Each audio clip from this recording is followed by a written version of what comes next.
इस बिल के विरोध में अपनी बात कहने के लिए खड़ा हुआ हूं और इस बिल का विरोध इसलिए कर रहा हूं कि आप इस बिल को अगर एक लाइन में कहना चाहें तो लौट के बुद्धू घर को आए वाला बिल है ये माननीय। पहले आपने कहा डिजिटल इंडिया होना चाहिए, सारा व्यापार डिजिटली करिए, छोटे छोटे पेमेंट आप डिजिटली करिए। प्रधानमंत्री जी गर्व से कहते हैं वो चाय वाले हैं, लेकिन इस बिल के माध्यम से चाय वाला, सब्जी वाला, समोसे वाला, ठेले वाला, ऑटो वाला, टैक्सी वाला, रिक्शा वाला, सबका व्यापार आप चौपट कर रहे हैं। क्या कह रहे हैं आप इस बिल के अंदर? आप इस बिल में कह रहे हैं कि यूपीआई से जब आप पेमेंट करेंगे तो जो व्यापारी होगा, जो व्यापार कर रहा होगा, जिसके खाते में आप पैसा डालेंगे, उसके ऊपर हम टैक्स लगाएंगे। क्यों लगाएंगे आप टैक्स? छोटे छोटे व्यापार, सब्जी वाले पे, चाय वाले पे आप अतिरिक्त भार डालने जा रहे हैं। अगर मान लीजिए आप उनके ऊपर भार डालने जा रहे हैं, वो किसी उपभोक्ता का रिश्तेदार तो है नहीं मान्यवर, घुमा फिरा के वो अपने सामानों का दाम बढ़ाएगा, जिसका खामियाजा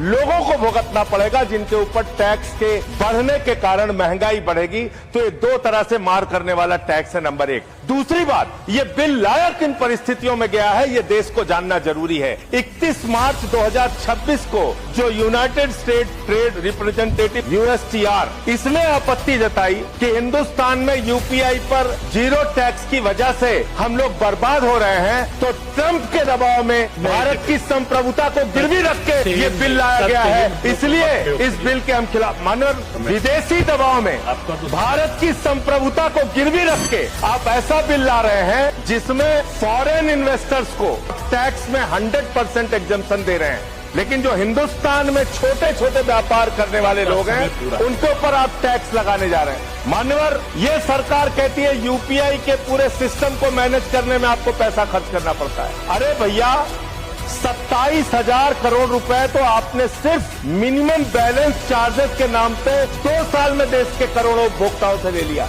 तो इसलिए मैं आपके माध्यम से कहना चाहता हूं सरकार से, ये बिल इस देश के आम आदमी के खिलाफ है, छोटे व्यापारियों के खिलाफ है। इस बिल के विरोध में अपनी बात कहते हुए अनुरोध करूंगा कि इसको वापस लिया जाए।